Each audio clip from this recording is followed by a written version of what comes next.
the digital camera. It's revolutionized photography by transforming light into electricity. Everything is there to draw in light, from the camera's buttons, controls, and dials down to the lenses.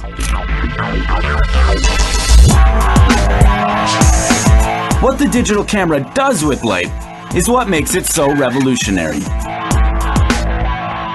It turns light into electrical charges that become the image captured on the screen. Light particles, or photons, leave the source, bounce off a subject, and enter the camera through a series of lenses. The photons then follow a designated path on their way from photon to photo.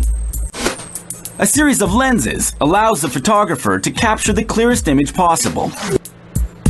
This lens diaphragm is what controls the amount of light that the photographer allows in through the camera's opening or aperture.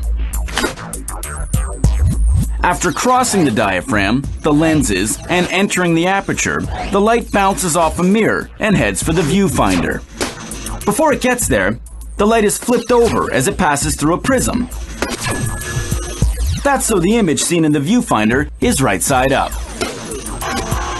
If the photographer likes the image, time to press the shutter button. The mirror lifts and the light rushes in. For a fraction of a second, the light is not heading in the direction of the viewfinder, but for the very heart of the digital camera, the image sensor. The duration of this fraction of a second depends on the shutter. That opens just long enough to expose the sensor to light. Now, to the real heart of this digital revolution.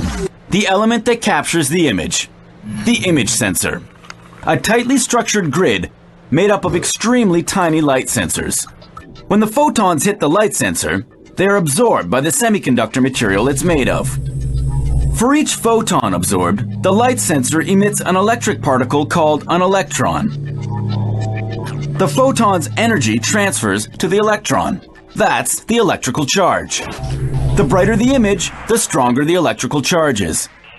So each electrical charge has a different intensity. A circuit board then converts the different intensities into computer language. They represent millions of tiny